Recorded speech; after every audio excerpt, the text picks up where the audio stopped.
start. As you see from the topic, EU-funded internationalization of Pakistani universities. So European Commission is, supporting globally. In this, we will, analyze one of the programs that is called Erasmus Plus. So under Erasmus Plus, how Pakistani higher education institutions can get funding and how they can, internationalize their higher education institutions. So I think before going to talk, I need to introduce myself a little bit. I am professor at IBA University, and I did my postdoc from NTNU Norway. And I also did my PhD, that is a joint doctorate on Erasmus Mundus, that was in 3 different countries and 4 different universities. So before that, I had experience of research exchange under Eureka program. I went to Germany for 1 year back in 2009, 2010. And apart from that, I did my MS from FAST Karachi. So this is my brief introduction. I am also associated with EU in one way or the other way because I am Erasmus Mundus alumni. So I was a country representative for EMA.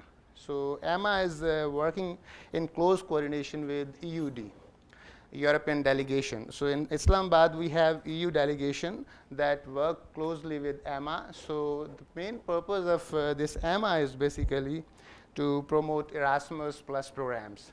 So we have been doing this for our students, and we arrange several sessions, for those who are selected on different Erasmus scholarships and they are leaving for Europe. And those sessions are called pre-departure orientations. And some of those are covered in national media as well. So let us talk about what is my experience to talk on this topic. We have been involved in some of the projects which we ultimately got selected in those projects. And some of those success stories which we want to share is IBA has International Credit Mobility project which is funded by European Commission. And under this project, as I will explain in the presentation, faculty and students can go on exchange to European universities. So our students and faculty are regularly going on exchange to Sapienza. And we have another success story, that is NURPAT.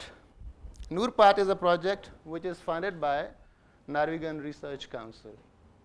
So under this project, there are, fundings for 86 bilateral mobilities on faculty level and student level.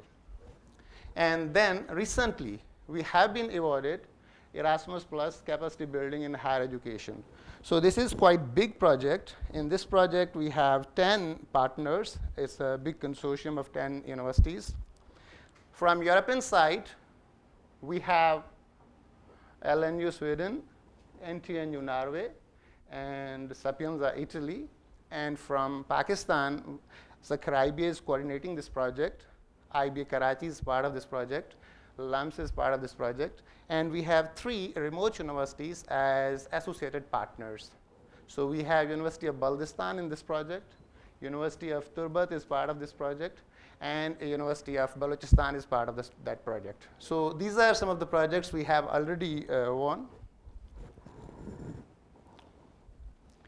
So I want to discuss this NORPAT. There was a call in 2021. And we applied for that call in May 2021. 150 applications were submitted, and only 28 projects were awarded. And 1 was awarded to NTNU Norway and IBA. So this project has a huge impact on society in Pakistan. If you see these two guys come from a very modest family background. So one is Subhan, and the other is Musa. Their families were unable to afford even their undergrad studies. So under OGDCL and THP program, they got chance to study at IBA University. And one of them is gold medalist. And then when we have this project, NARPAT Connect, This project has option of funding 6 fully funded master degrees from NTNU Norway. So these two guys are in the first intake. They have been selected for fully funded Norpart scholarship to conduct their master from NTNU Norway. And they were otherwise excluded, and they were not able to go there without this Norpart NTNU funding. So I think this is one of the success story of Sakhar IBA. So let us talk about Erasmus Plus. So Erasmus Plus exists for last 35 years. Okay, initially it was only open to European universities and European students. And now this Erasmus Plus is open to the whole world. In 2014 to 2020, they had a framework which has some of the fundings for universities from out of Europe, but they have redesigned a new framework, and now we have framework that is called 2021, 2027. In this framework, there is a huge possibility of funding non-European universities. So before we go into the details, we need to understand two terms. So 3 terms actually. We need to understand 3 terms. Erasmus Plus fund under 3 key actions. So key action 1 is for individuals, and it supports mobility on a staff level and on a student level. Erasmus CBHE, okay, is on key action 2, and it supports institutions. And then on policy level, key action 3 is there, and it supports policy reforms and system level. So if we take example of key action 1, under this falls ICM, International Credit Mobility. And if we take example of key action 2, under this falls capacity building in higher education. And in key action 3, if you want to win funding, then there should be a collaboration from regulators and ministries. So this is basically policy reforms, infrastructure reforms, and system reforms. So our focus in this talk is today about key action 1, mobility of a student and staff, and key action 2, CBHE.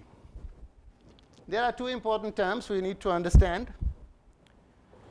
First is program country. European countries which are part of European Union, and the countries which are not part of European Union like Macedonia, Serbia, Turkey, they are treated as a program countries. And if you see in the map, they are in a different color. And rest of the map is treated as partner countries. They are also known as third countries. These are countries basically not part of European Union, and they are not program countries. So under Erasmus Plus, they actually segregate the countries into program countries and partner countries. And there are some programs in which only partner countries are eligible to apply, and there are some programs in which basically both partner countries and program countries can apply. So these 2 terms will help you in the presentation. And there should be some housekeeping before we move on in the presentation. So if any university in Pakistan is interested to engage in Erasmus Plus programs, the very important thing is that they should create their PIC. Okay, and this PIC has 3 status. Okay, it's declared, sleeping, or validated. And for IBA Karachi, PIC is intact, and that is validated PIC. So once any institution which is not part of program countries, they should have PIC. And if any institution which is part of program countries, they should have Erasmus Charter for Higher Education. And when you're interested to collaborate in any university in Europe, you need to ask their status on Erasmus Charter. Mostly European universities are on ECHE, Erasmus Charter for Higher Education. So those universities from program countries have ECHE, and those universities from partner countries have PIC. Now they're eligible to apply for grants in Erasmus Plus program. So there are 4 types of grants which we'll focus today. One are actually academic mobilities. Under this we have International Credit Mobility, and we have EMJM. And in academic cooperation, we have capacity building for higher education and Monnet activities. Okay, what is ICM? ICM is actually a short-term exchange on a student level or on a staff level. For example, any student studying in IBA Karachi and he wants to spend one semester in any university in Europe, for example, in NTNU. So to do that, what we have to do, any faculty member from IBA Karachi has to prepare ICM application, and they have to basically interact any European partner. Through their European partner, they will approach the international office of their university. Then the international office of that university will file an application through a national agency to European Commission. The process is not complicated, just I'm explaining it. So once that application goes to European Commission, they evaluate that application, and if that has proper justification, the funding is awarded. Okay, and once that funding is awarded, on that funding, under European support, faculty and a student can go on exchange. So this exchange is not, unidirectional. Not only Pakistani students or staff can go to Europe, but that's bidirectional. Okay, there is a possibility in proposal when you decide it should be unidirectional or bidirectional. So in both directions, you have to decide how many students from IBA Karachi will travel to NTNU and how many faculty will travel from IBA Karachi to NTNU. And in return, how many faculty members from NTNU will come to IBA Karachi and students from NTNU to IBA Karachi. So this is a short-term arrangement. In this, actually, students will have their home university, and they will go on exchange to host university. Ultimately, they will earn degree from their home university. Okay? So these exchanges are not going to contribute anything in the degree. Ultimately, the student who is going on exchange, he will come back to home university and earn degree from home university. And a very common example of this is U grade. Okay? And you all know what is U grade. Yeah, I will tell you. So, every year in the beginning of November, calls are open for all these 4 programs which I will discuss today. And then by the beginning of February, there is an application deadline. So in this time frame, what discussion we are carrying out, these projects can be applied. So only purpose of this discussion is to prepare faculty to apply for any of these projects which will open soon in November, and we will have enough time to prepare application up to beginning of February. Okay? So under this ICM, if you see, in the old framework, the budget was little less, but in the new framework, they have increased the budget. Actually, they want to basically introduce more mobilities. And now they have also introduced more budget for the rest of the world. If you see, from this budget, 9% goes to Asia. Okay? As I told you, university from partner country, these terms I have already explained. Partner countries are those which are not European countries. So universities from partner countries can collaborate with universities from program countries, and this collaboration is with the help of faculty. And then they basically file an application to the national agency in the country of the university, and then that national agency put forward that application to ECA. ECA is Agency of European Commission, which manage these projects. So what is the motivation of universities? Actually, in this grant, not only the scholars or students going on mobility get benefit, but institutions are also benefiting. So there is a basically organizational support amount as well. So this will goes to institutions which are receiving students or faculty.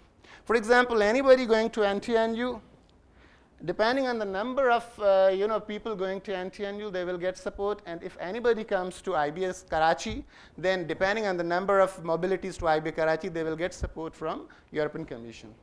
So apart from organizational support, depending on the location you are, for example, if you're going to Norway, maybe you get 900 euro per month. But if you're going to south of Europe, you will get 700. So depending on the location, your stipend will be different. And apart from stipend, you will also get travel. And travel is again very simple. It depends on the travel distance. Okay? And depending on travel distance, it can go up to 1,500 euros. And if we talk about faculty, students spend one semester and maybe they can spend 2 semesters up to 12 months maximum. Okay, and for faculty, the duration is shorter. They can go for, up to 2 weeks. And they are funded, if they go for 2 weeks, they are funded around, for first 15 days, their funding will be around 70 per day as a daily allowance. Okay. So how to get involved? As I told, National Agency of Norway will prepare application on behalf of IBA Karachi. They will submit this application to ACA, Agency of European Commission. Okay, once that application is evaluated positively, then that university and TNU will sign agreement with European Commission, ACA, and then University of NTNU will also sign inter-institutional agreement with IBA Karachi. After this IIA, inter-institutional agreement, there is a possibility of a mobilities. After this inter-institutional agreement, IBA Karachi will basically nominate students who will go for exchange, and each student going for exchange have to, finalize their learning agreement.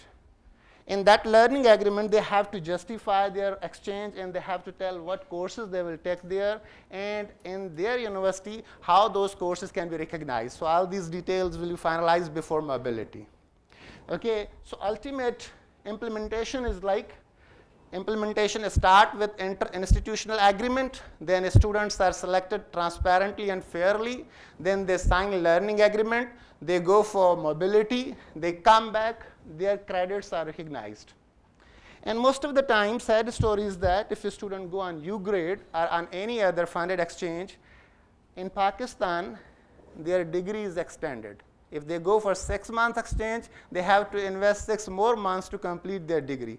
But in case of ICM, European Commission, ensure their credits are given weightage in their degree, and their degree time should not exceed. So we have to take some measures on our academic level in academic councils as we can recognize these credits, because our credit system and European credit system is different. In Europe, we have ECTS.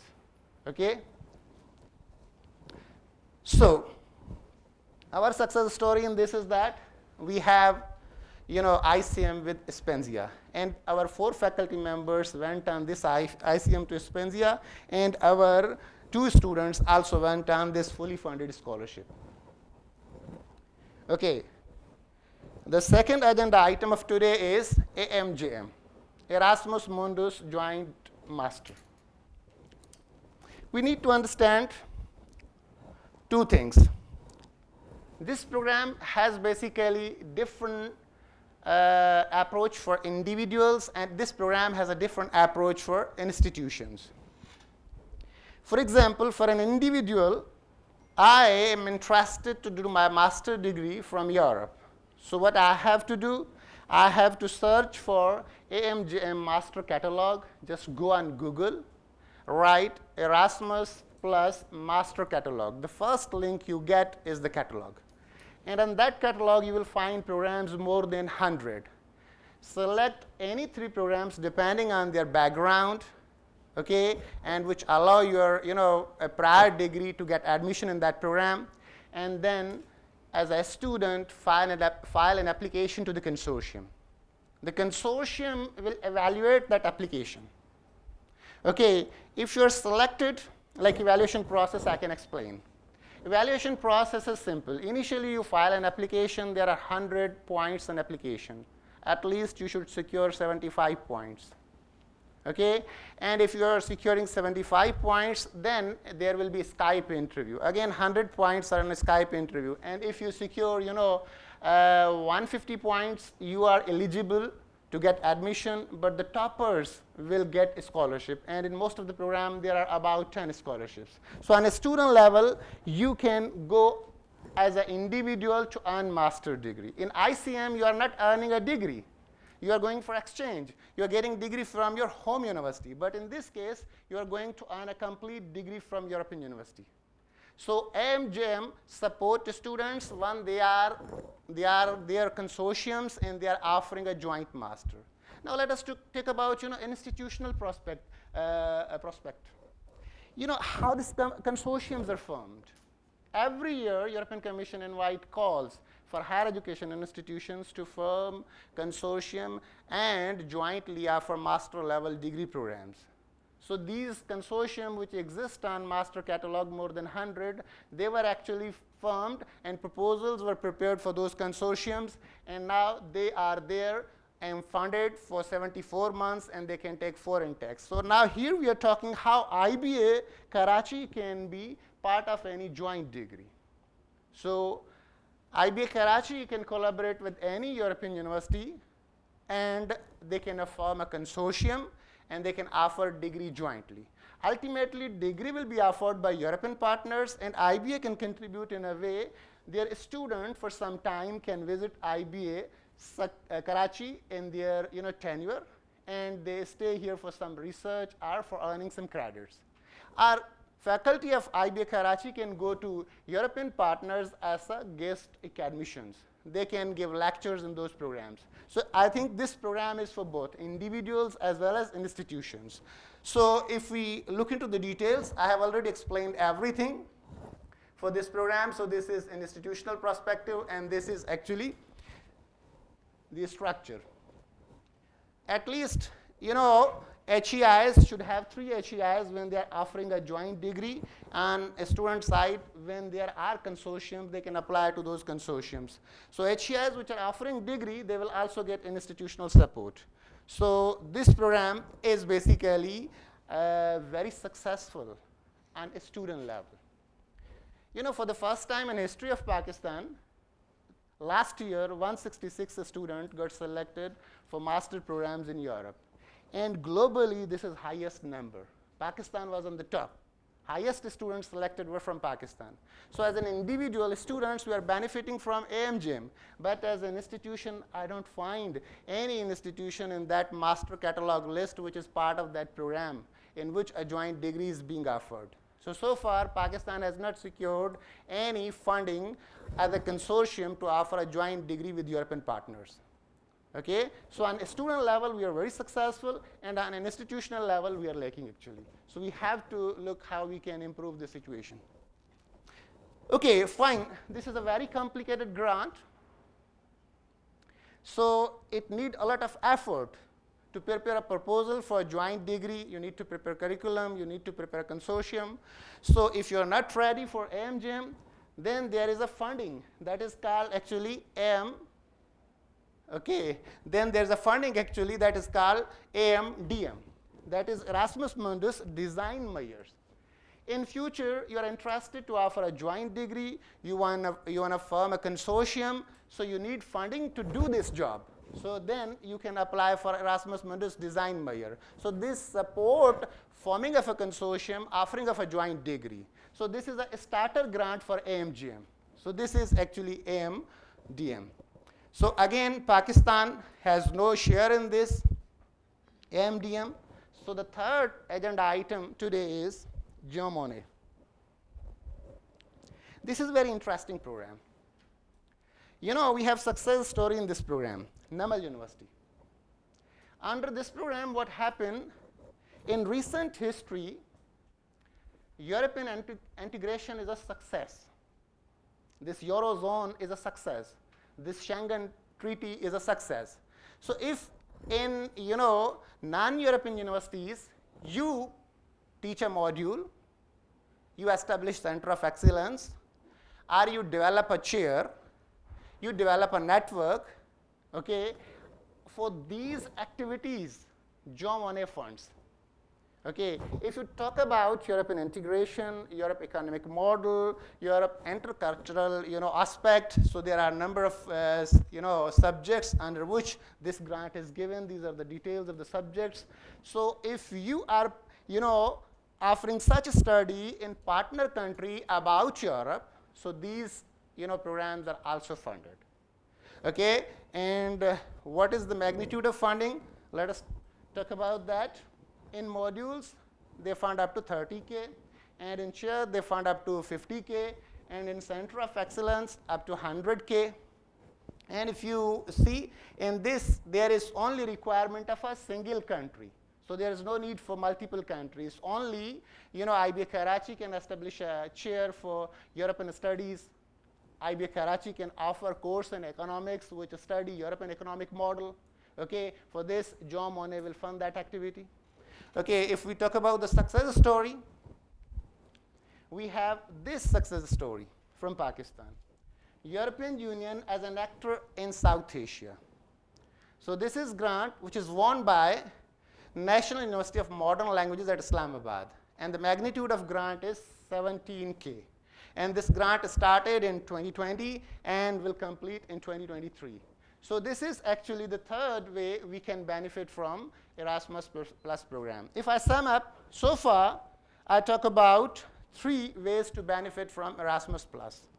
One is international credit mobility. The second is Erasmus Mundus Joint Degree. Okay, and the third is Monnet. The main focus of today's discussion is Erasmus Plus capacity building in higher education. Okay, so this is one of the important programs which I will focus and discuss in detail. Okay, the summary for that grant which was given to NAML. I just want to start with a story. In 2019, we started to prepare a proposal for Erasmus Plus capacity building in higher education. Okay, and we filed application in fall of 2020. That outcome was not successful. We filed an application, it was rejected, and then again, in the next call, I approached the consortium partners. Some of them, left the consortium. They were actually had impression this is something which we cannot achieve. So again, we form a consortium, and in that consortium, we added some new universities. So we form a consortium, which I discussed in the beginning. So again, we filed a proposal with some modification depending on the call for proposal. So in the second attempt, we won this grant. And so this is Erasmus Mundus Capacity Building and Higher Education. So how this grant supports? This actually modernize, internationalize, and improve the quality of higher education institutions. Okay, so there are 3 different strands for this grant. Okay, the one is for the starters. If you are new to CBHE, so you can go for the first. This is a very small amount of a grant, okay? And if you are basically involving any ministry or regulatory body, you can go for a third strand. And if you are implementing that project as a HEI, then there is a second grant. So there are 3 ways to benefit from capacity building in higher education, and their funding level is different.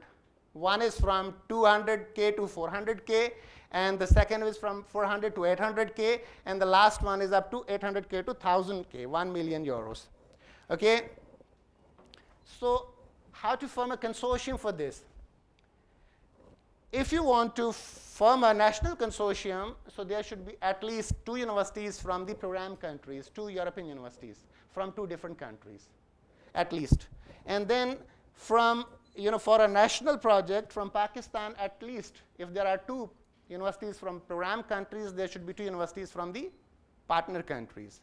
Okay, like you have 2 universities, LNU, NTNU, from Norway and Sweden. So from Pakistan, maybe you have Sakhar IBA and IBA Karachi. Okay, so this is actually the eligible consortium, but you can add more. This is minimum. And for multi-country project, we need to understand what is multi-country project. So we need to understand, first of all, the regions. If you go to this diagram, you find region 5, that is Asia. And in this region, you will find Pakistan somewhere here. Okay, all the countries in that region, 5, okay, if you're interested to file capacity building proposal, if you're interested to file capacity building proposal with these countries, then it will be a multi-country project. Like for example, we are interested to take 1 university from Sweden, 1 from Norway, 1 from Pakistan, 1 from Malaysia. So this is a multi-country consortium. And there is a possibility of a cross-regional consortium. Okay, what is cross-regional consortium? Okay, for example, in Lot 6, we have, for example, Tajikistan, Uzbekistan. So we want to file an application to universities from Europe, Sweden, Norway, one university from Pakistan, one from Malaysia, and the other from Uzbekistan. So we are interested to form a consortium, then that will be cross-regional consortium. So what we need to understand is there should be a valid consortium before you apply for a grant. So the initial step in preparing capacity building in higher education grant is to form a consortium. Once consortium is intact, then you can work with that consortium to mature a proposal. Okay, so what we did, we formed a consortium and we matured a proposal, on online education. During pandemic, you know that in developing countries, universities were shut. And students were out of campus, and for 4, 5, 6 months, they were waiting when universities will reopen. And universities were also waiting when this catastrophe will end. Ultimately, the catastrophe prolonged. Okay, universities in remote areas like Balochistan and in Baltistan were shut for 2 years, and students' academic delay was there. HEC, issue exceptional letter. For degrees, there is a maximum time limit. If you're doing MS, in minimum 2 years, you can do that, but at max, you can do it in 4 years. Due to pandemic, HEC issued a letter, the time bar can be increased, because people were not able to go to universities. So what we thought of a proposal, in this catastrophe, European countries just switched the mode. They were doing physical education, they went to online education. But in Pakistan, universities in metropolitan cities suffered at least for 1 semester, and universities in remote cities suffered for maybe 1 year, 2 years. So we developed a proposal for online education in any catastrophe in future. Okay, if we want to switch from physical mode of education to online mode of education, what kind of a capacity building is needed? What kind of infrastructure development is needed? Okay, and what are the best practices of European universities during that catastrophe, how we can learn from them? So once we formed a consortium, we matured proposal on this online education in which content delivery and online assessment is there. So this proposal we pitched and we filed application and we emerged as successful. So what I'm trying to tell you, initial step in CBHE is to form a consortium. Okay, now for example, in November, this call is going to open and the deadline will be in the February. So the faculty over here can think of lines to form a consortium, and that consortium can then regularly meet, mature a proposal and file that proposal by the end of February. If you need any help, we are always there. Okay. So after this, once consortium is formed, you need to mature a proposal. To mature a proposal, you need to understand few things. In every call, European Union has some priorities. So for the last call, these were the priorities of a European Union. Green Deal means Europe, if you see, is producing a lot of CO2. If you discuss with any European, they dislike, this air travel, for example. There are, in Pakistan, if you see, we have so many mobile networks. In an old time, PTCL was something very big. Even operator of PTCL was not going to talk to you because they have a lot of importance. There was no competition in telco. Then there comes the era, we have competition in the telco, and now nobody likes PTCL. So in the very same way, PIA is now something very important. But if we have a competition in airlines, then PIA's importance will be lost. So in Europe, traveling on airline is cheaper than traveling on train. So these airlines contribute into CO2. And again, there are climate change issues. So the Europe is focused on reducing CO2 emission. So Green Deal is for that. Then digital transformation. This is European priority. Then migration mobility. Okay, for example, globally people migrate and their young generation suffer. So if people are migrating, at least their young generation should get proper education. So there should be inclusion of those migrants. Okay, then governance, peace, security, and human development, and sustainable growth and job. These are the European priorities. Then European delegations throughout world, they decide priorities for the regions. So we are in Asian region, okay? So these priorities are same for Europe and Asia. So when you write a proposal, you take into consideration European and regional priorities. So you have to basically put some elements in your proposal which basically align with European as well as regional priorities. Okay, so once a proposal is ready, you submitted it, there are two-step evaluation. The very first step is this proposal goes to experts, and those experts evaluate this proposal. The second step, once proposal crosses a certain threshold, means proposal gets more than 60 points, then the proposal where it is implemented, for example, it is implemented in Pakistan, they consult with EU delegation in Islamabad whether that project is feasible or not. So the second step in the evaluation process is input from EU delegation. So this is two-step evaluation process. And first, your proposal should qualify technically, and second, EU delegation should give positive comments about implementation of that project. So technical peoples evaluate proposal on these grounds. Relevance of the project, okay, 30 points. Quality of the project design and implementation, 30 points. Quality of a partnership and cooperation arrangements, 20 points. And sustainability, impact, and dissemination of expected results, 20 points. I will explain these. When we talk about relevance, what is the purpose of this project? Okay, and then what are the main objectives of this project? What are the wider objectives and what are specific objectives? Then how these objectives are linked to the regional priorities as well as EU priorities. And if you are adding some European institutions, how those European institutions add value to this project. So this is all about relevance. Then the second criteria is basically quality of project design and implementation, and that coherence of the proposal, methodology, okay, work plan, here you design some work packages, and then budgeting of the proposal, how you are going to control implementation with quality, and then environmental sustainability of the project.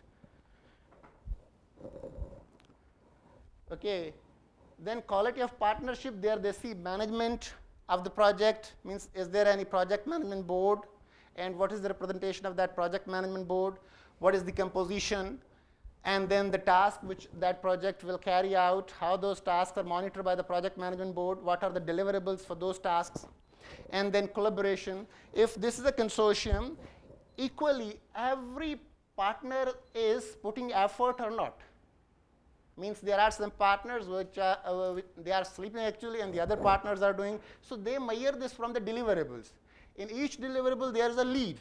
Okay, and in each work package there is a lead, and there are certain deliverables which are responsibility of a different partner. So this should be actually a collaborative. Every partner should work for certain deliverables. Okay, and then commitment. For example, this project is for 3 years, and there are 10 universities involved. One regulatory body is involved. Okay, if there is a change in management, okay, then this can topple the project. So then there should be element. Okay, if there is a critical risk, how you are going to mitigate that risk.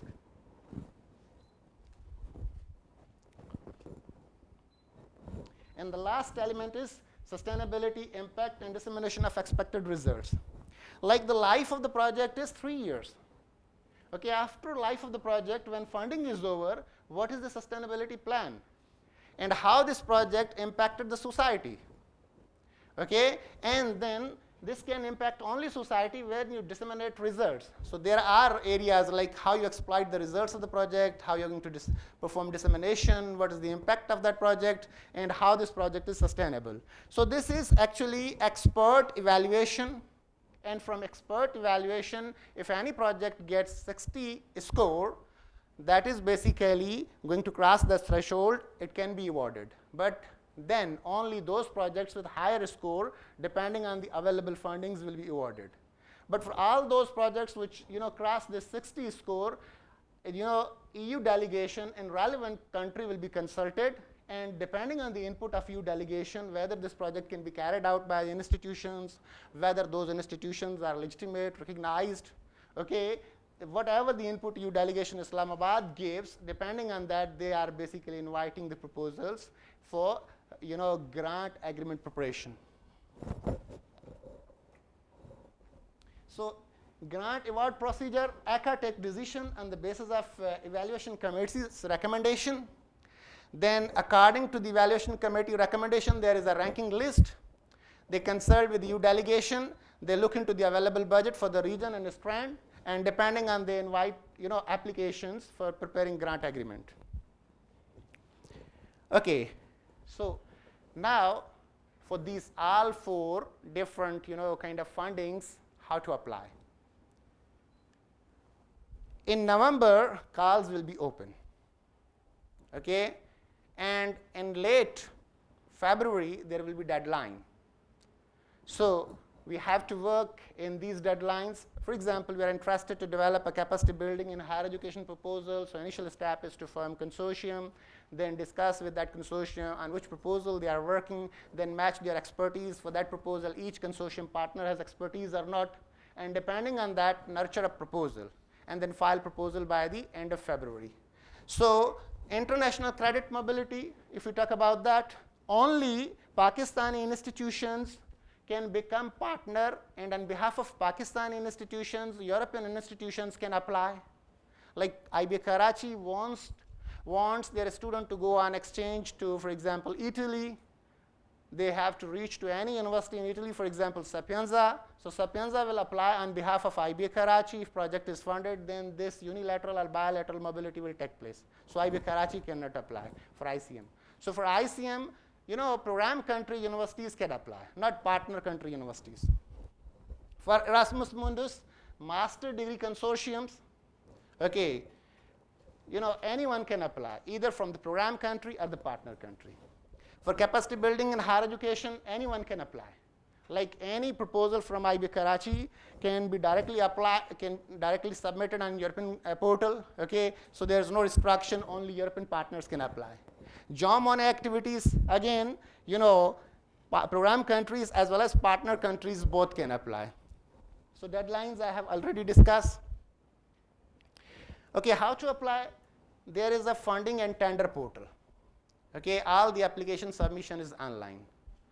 So as I told in the very beginning, any institution in Pakistan, they need PIC, okay? And that PIC at least should be declared. If they are interested, they will be filing the project. They need to validate that PIC with European Commission. Once that PIC is validated, so that institution can directly apply online for any kind of a grant, okay? So on funding and tender portal, we can apply.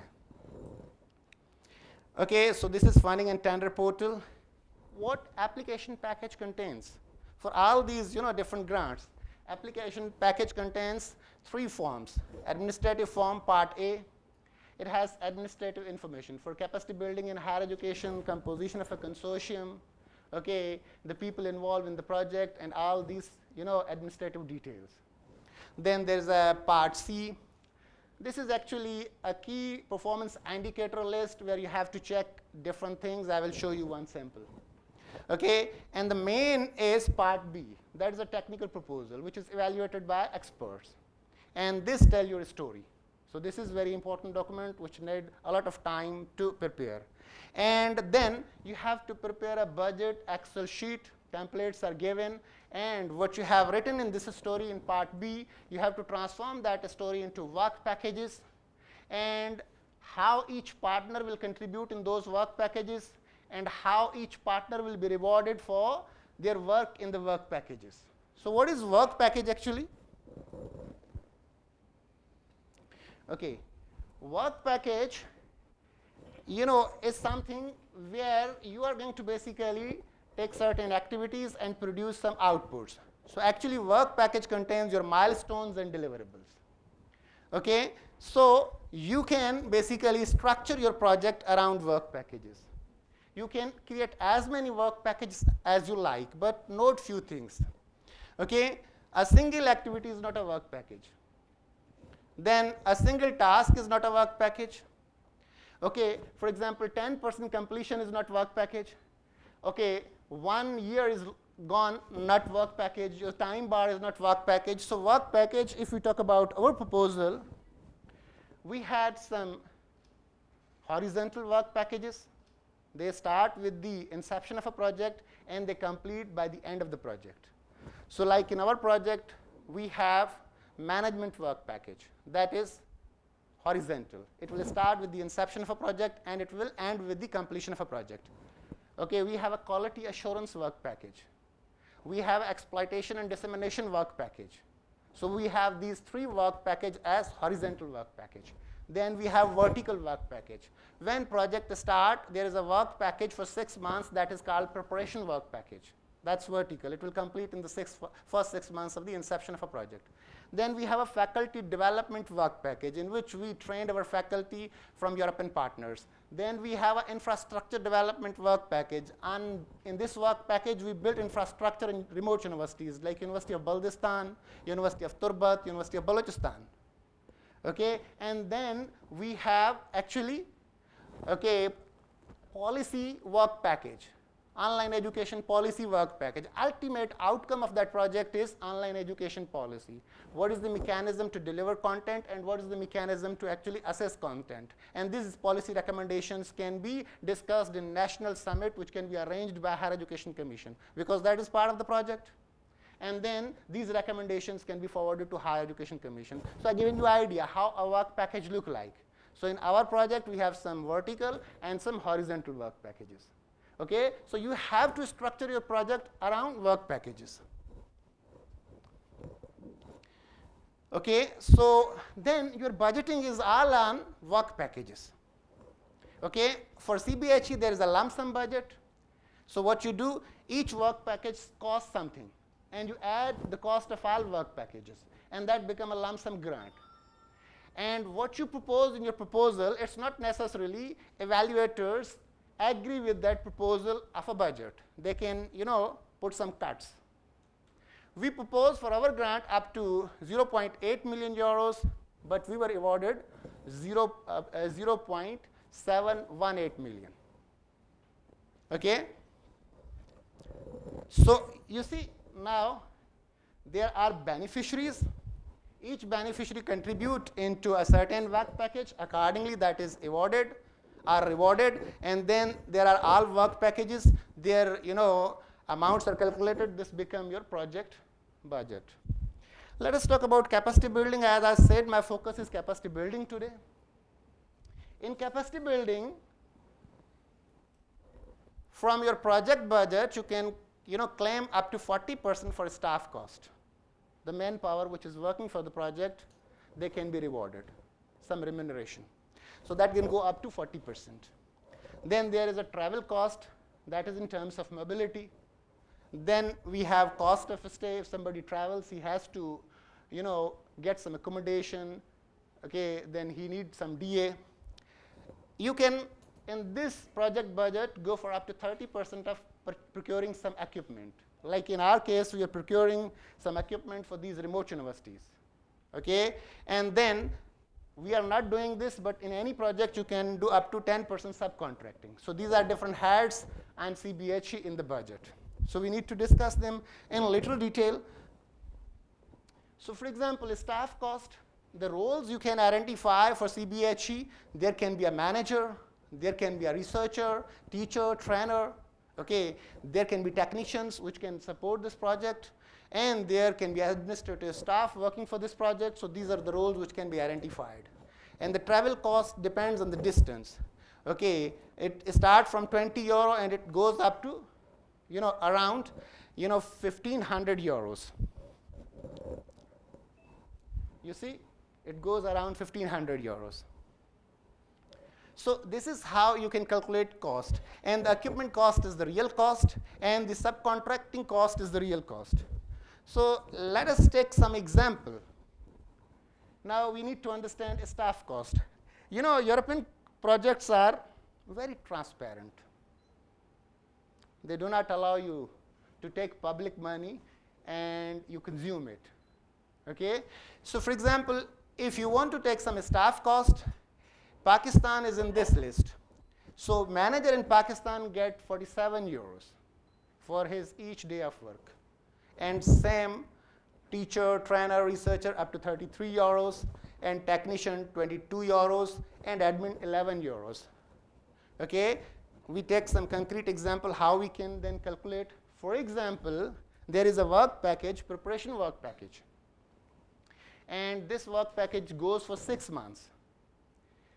And then you have to calculate the number of days manager works. So what you have to do, actually for preparation work package, in any beneficiary, manager cannot work for more than 6 months. So they take year, in a way, they consider it year of 215 days.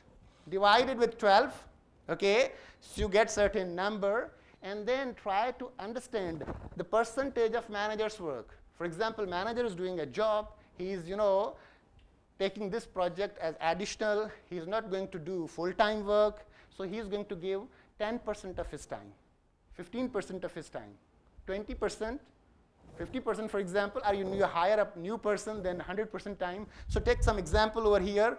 If somebody is working on a work package which is for 6 months, then the days he can claim is 107. Okay? And that he can claim only when he is working full time. But if he is working part time, then days he can claim, okay, that is actually this 215 divided by 12 into 6 multiplied by 0.5. So it's around 74 days. Okay, I have given you example how you can calculate the days. Okay, now come back to the old slide. Okay, for example, for a work package in which we hired a manager which is working for 6 months full time, he can be paid for 107 days. Multiply that 107 days into 47. So this is the staff cost. This is how you can calculate a staff cost. I already told you, travel is simple. On European Commission portal, you have a distance calculator. Where you are traveling. You are traveling to Oslo. Okay, from where you are traveling? You are traveling to Karachi. Just give these destinations. It will give you the distance. And from the formula which we discussed, you can see how much you can claim for that travel. Okay, from this formula, you can see how much you can claim for the travel, depending on the kilometers. So, these budgets are very transparent. Okay, nobody can consume any penny. Okay, now then, daily allowance. For example, you want to stay in Oslo for 3 nights, for example, 4 days. In that situation, for example, we take example of Sweden. I am traveling to Sweden. I will stay there for 3 nights and 4 days. So I can claim up to 160 euros for accommodation. Is that clear? And then I can claim up to 97 each day as a daily allowance. So this is how you can calculate the cost. I think I have also given these formulas over here. So this is becoming a bit complicated, so I want to make it easy. What we discussed so far is the beginning of the story. Okay, as you can see, motivation is what gets you started. Then commitment is what keeps you going. I have a few more slides. Are you interested? So we have to discuss some practical examples where there are some grants which were awarded from Pakistan. So these slides will motivate you to write some proposal. Okay? This is one of the grants which was awarded to a Pakistani institutions. So these titles as well there as project summaries will give you idea what kind of proposal can be for CBHE. So if you see active learning in engineering education, here you will find ISRA Islamic Foundation University. You will also find National University of Computer and Emerging Sciences. They were beneficiary from this project, and this project was led by a university from Greece. So this is the project summary for this proposal. I will not read the whole text. I will, share slides. You can see, and you can get inspiration, and you can see what are the lines on which you can develop a capacity building proposal. So far, in Pakistan, we have won 12 CBHE projects, excluding this outcome, which is still in process. Those universities which applied this year on 17th February, they got the result. They are preparing grant proposal, agreement. Once agreement is signed, they will also be listed on EU portal. So far, they are not listed. Okay, excluding this year, we have 12 grants. Okay, then the second story is blended learning courses for teacher educators between Asia and Europe.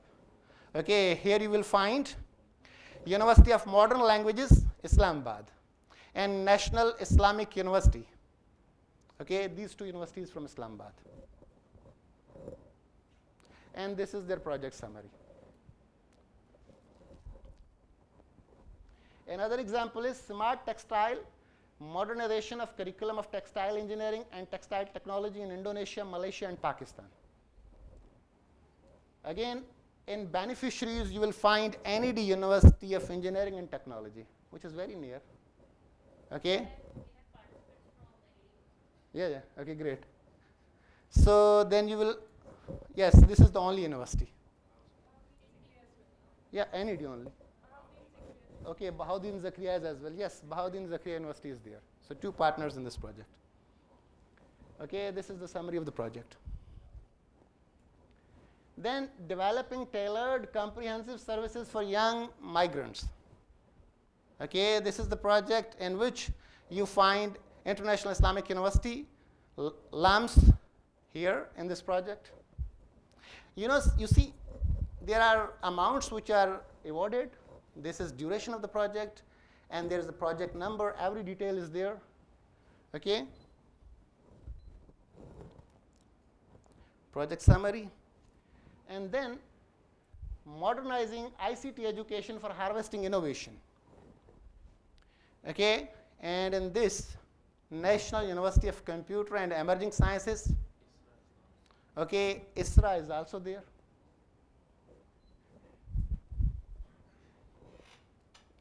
Project summary. Then this is where you will find IBA Karachi. Okay. So you see Institute of Business Administration, Karachi. So you have one project from CBHE, and that is rethinking cybersecurity in Pakistan, human factors essential role. Dr. Shakil will tell me who is heading this project here.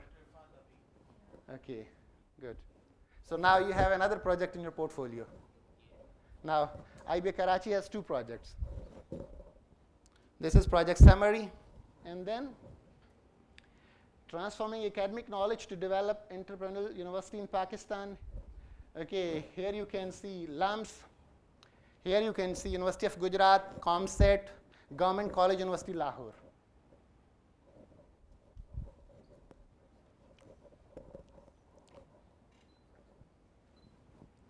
Capacity building and exchange towards attaining technological research and modernizing academic learning. Here you will find Mehran University. Okay.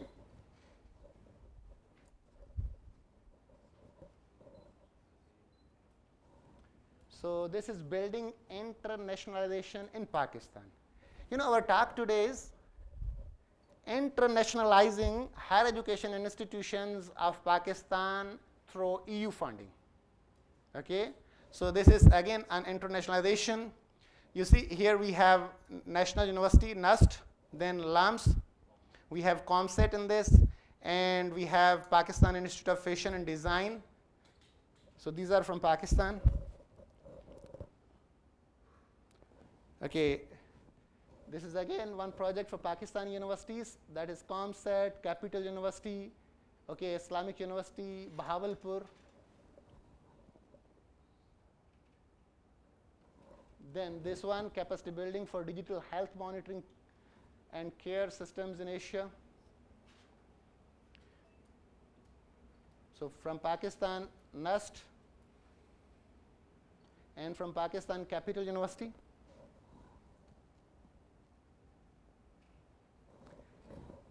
Okay, Dr. Shakil, allow me to correct myself.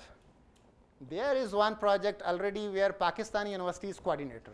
So this is one project where Pakistani University is not only beneficiary, but there are Pakistani universities, they are coordinator. So Capital University of Science and Technology is coordinator in one of the projects. So this is, which is single-handedly dealt by Capital University as a coordinator, and there are various universities, part of this project. So Dr. Amir Qayyum is heading this project from Capital University. Okay, project summary. So now we have seen these different projects which were awarded in the past calls. For last call, we are awarded a project. And I want to show you how a CBHE project should look like. So I think now I will use my laptop for this, and I will need HDMI. If you allow me to sit and use it.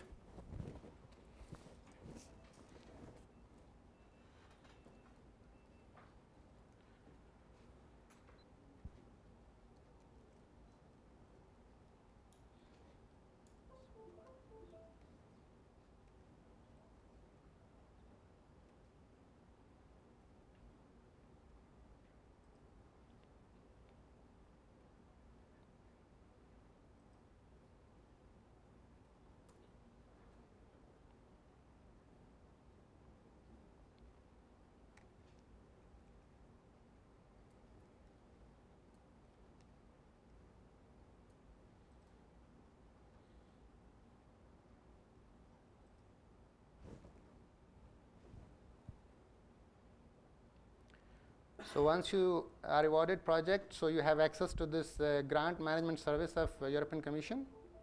So if we go into the details of documents,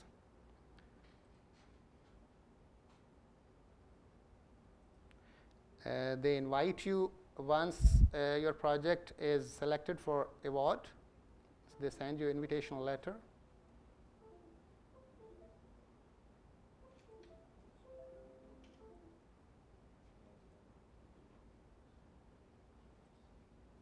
So this is from European Commission agency called ECA. So our project is awarded under capacity building, and the amount which is awarded is 0.718 million euros. So we have to basically prepare a grant agreement and sign this project. And important thing which I want to share with you is evaluation results. As I told you, criteria for the award, you can see according to that criteria, evaluation is carried out.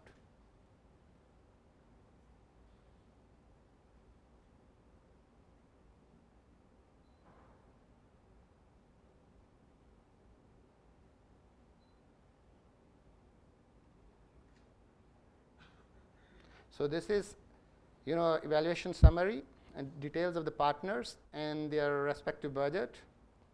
And total score is 100. Threshold is 60, we got 74. In relevance, we got 25. So these are all comments depending on the award criteria. Okay, I discussed this award criteria, and each criteria the project is evaluated and it is given certain score.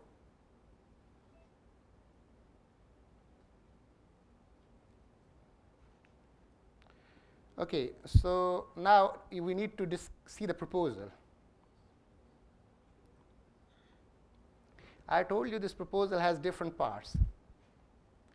Okay, 1. So this is Form A, that's more administrative in nature.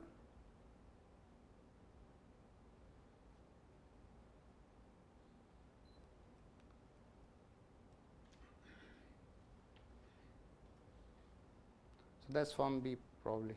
Yeah, this is Form B, the technical part. So this is the complete proposal. I just quickly want to show you work packages, how they look like.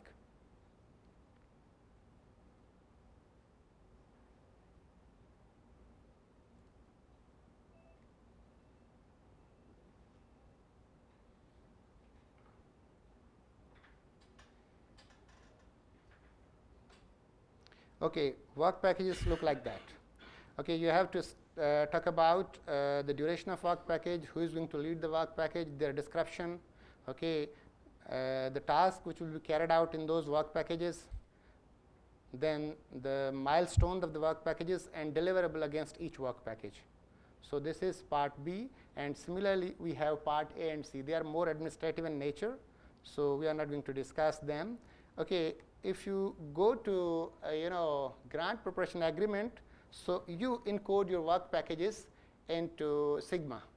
So now this detail of work package is more clear. I want to discuss that with you. So here, for example, we have a work package, and we have preparation work package, and the details, who is going to lead this work packages, when it will start, when it will end, what are the objectives, what are different deliverables. So if you want to see how much effort is required for this work package, effort of each university is required, and that is listed here. Okay? So against each work package, you have to provide the details. Once you provide these details, then if you just look here in financial information, against each work package, each beneficiary is awarded, depending on the details you provided in the work packages. Okay, work package 1, 2, 3, accordingly, each beneficiary is awarded, and the details are here. So I think here I want to close this session, and I want to open the floor for question and answers. Thank you very much. Yes, please.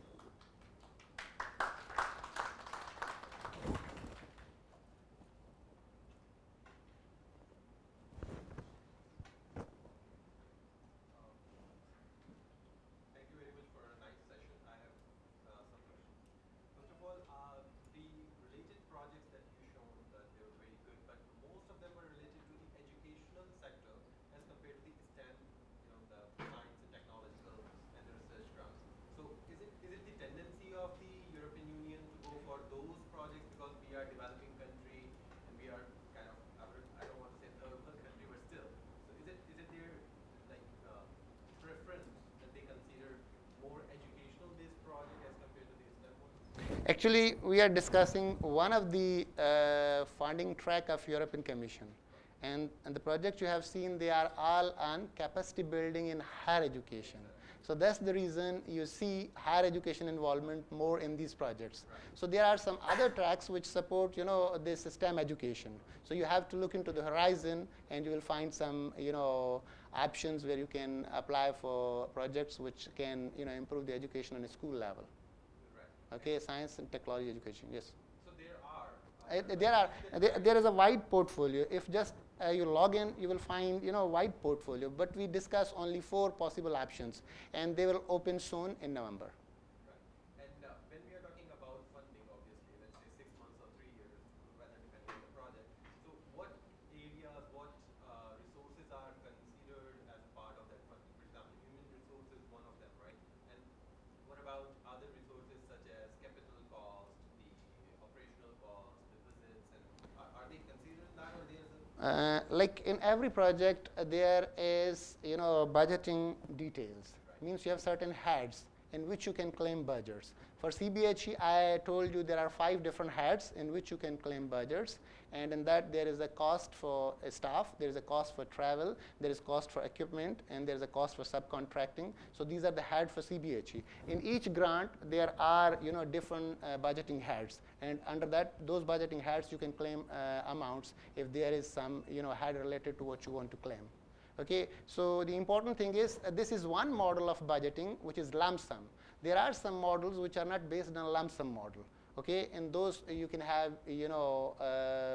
real cost provisions there as well. with quotations? Yeah. These will be required. Yeah. Just one last question. So we are talking about fundings. We are talking about that these things are considered. But all that information that you are telling us, that's good. But still, there might be some portals, some online resource that we can use to Yeah. access that information. Yeah, European Commission portal. So as I was showing you here, I just logged into that portal. You don't need to log into that portal. Just click European Funding and Tender portal. Even if you have no account, you have access to all the documents for each call. So all the call for proposal are advertised on European Funding and Tender portal. You don't need any account. If you don't have an institutional account, you can access easily as an individual. And you have access to all those calls. And once you are applying for a grant, then we have to take into consideration whether that support K Action 1 individuals or it is going to support K Action 2 organizations. So if it is supporting individuals, as an individual you can apply for the grant, and if it supports organization, then your organization has to apply. I'm sorry, just one Yeah, question. sure. Go ahead. When you said individual and organization, I also saw there are coordinators and there are partners as well. For example, for individual, I want to explain, if you want to go on postdoc, there is a Marie Curie individual fellowship. So you can apply in European portal as an individual. If you want to apply for CBHE, so your organization will have a PIC. Under that PIC, you will apply that project. My question is for the second one, when we are talking about CBHE and organizations applying. So is it there that the titles or the areas are decided that these are the partners who are applying for that, or we have to communicate with the partner from the start, or we have to apply that if somebody else is applying on the same topic, same area, we can be a partner. So what's the strategy? Great. So the first thing is, if you are preparing a proposal which needs a consortium, so it's responsibility of a consortium coordinator to get that consortium in a firm. Inception of a consortium is the effort of a consortium coordinator. And how to find partners from Europe? If you go on a Facebook page of Horizon, you will find so many people, they are looking for partners from third countries. I mean partner countries. Yeah, that was one framework, but that is more than 2020. So you can find partners on, as well as, do you know your access? So on your access, you will always find people who are looking for people from partner countries to collaborate with. Because European funding agencies make sure all funds do not go to Europe.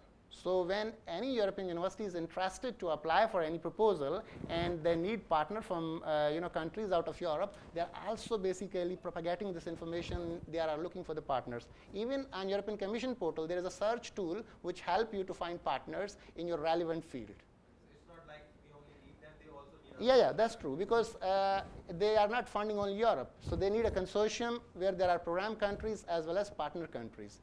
And European portal support this search tool of how to find a partner depending on your preferences. But to apply for a grant on organizational level, you have to form a consortium. And this is what consortium coordinator does. And there's a limit for that, like There is a minimum requirement, as I said, for capacity building. In capacity building, at least you should have 2 countries from Europe and at least 1 university from each country. For example, Sweden, Norway, LNU from Sweden, NTNU from Norway. So this requirement of program country is fulfilled. Then if you're applying for a national project from Pakistan, you should have at least 2 universities, because there are 2 from program countries. Okay, but you can have more. So this is minimum requirement. There is no limit on maximum. Walaikum Assalam. Sir, I have 2 observations and 2 questions. So the first observation, please do correct me if I'm wrong, that I found the labor costs. I found that is there a discrimination between the labor costs, like given to managers in the developed countries versus the developing countries, because there were like 3 sections. So how come the developed countries are getting around 100 euros per day, and then people who actually need it, that is in the developing countries, are just getting 47 euros, and even in that there's like division based on 6 months and then full time and part time. So that is something that I found. And the other observation that I think and I would reflect is that I think before or probably making the consortium, I think universities over here in Karachi, I think they need to have an MOU with universities abroad. Am I right or wrong? Please do correct me. And the questions that I wanted to ask you is that what is your individual motivation in carrying out such projects? Okay. So for the first thing, it's like that, take it or leave it. There is a concept of universal basic income.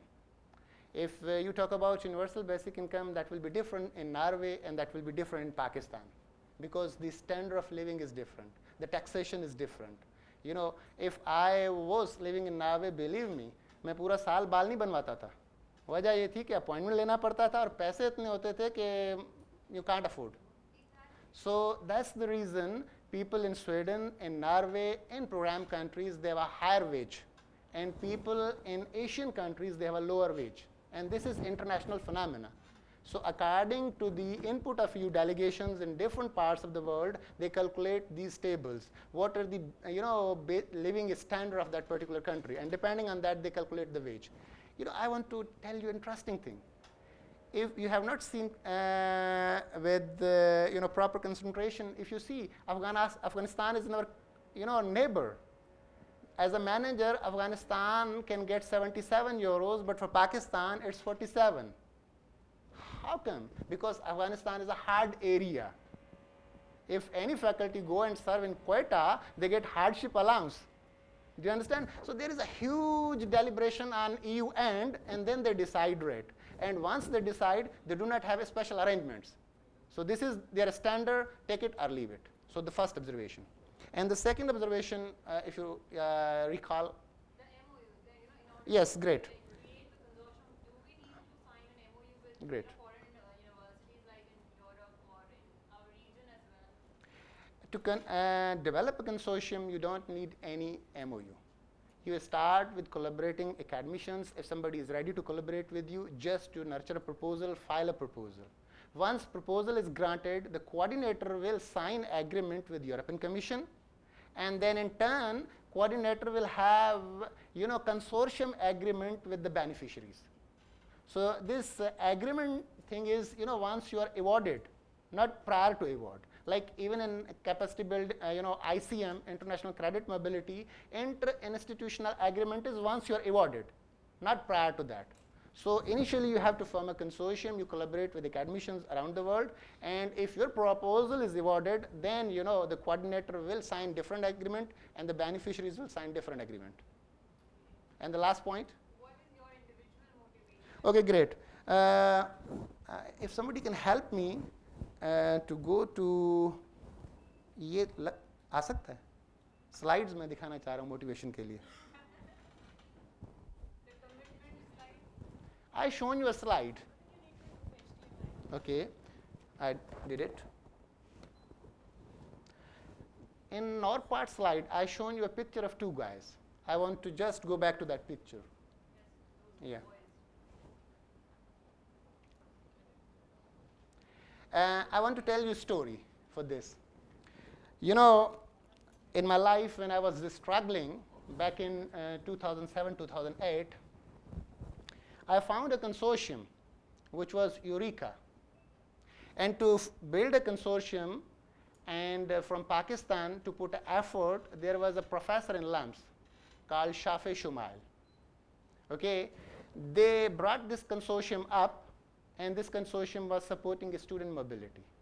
So Shafe Shumail will never know the consortium he formed that benefited Javed to go to Europe for 1 year in Germany, and he stayed there.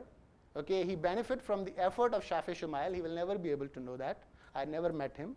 I never told him. So then this 1 year experience in Germany transformed my life. And this motivated me to get Erasmus Mundus scholarship.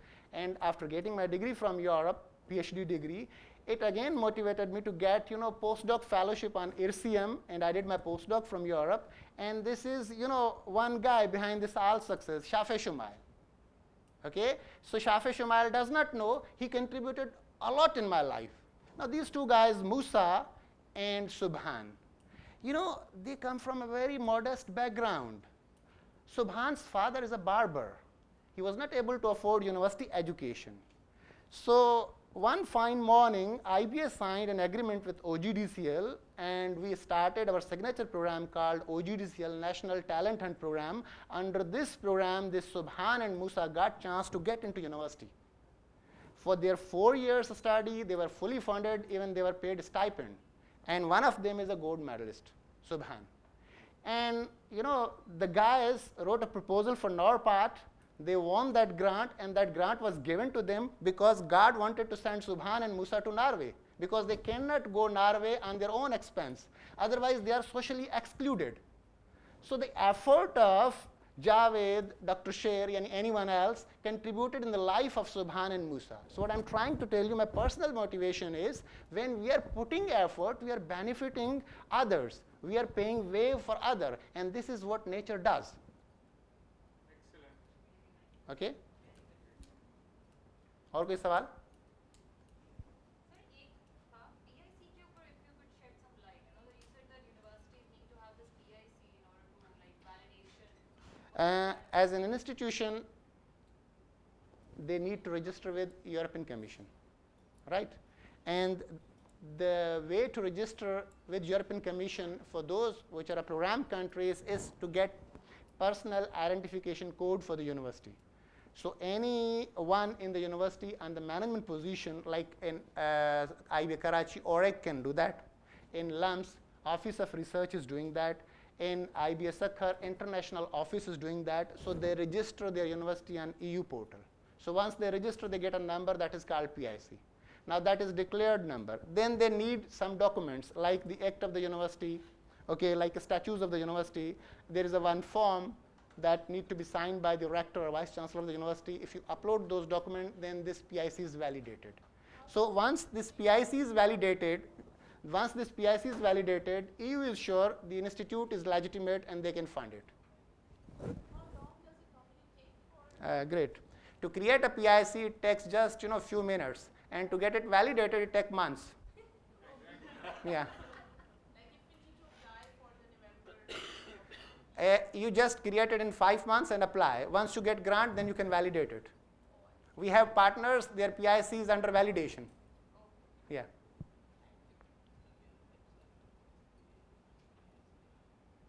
Any other question? Thank you very much.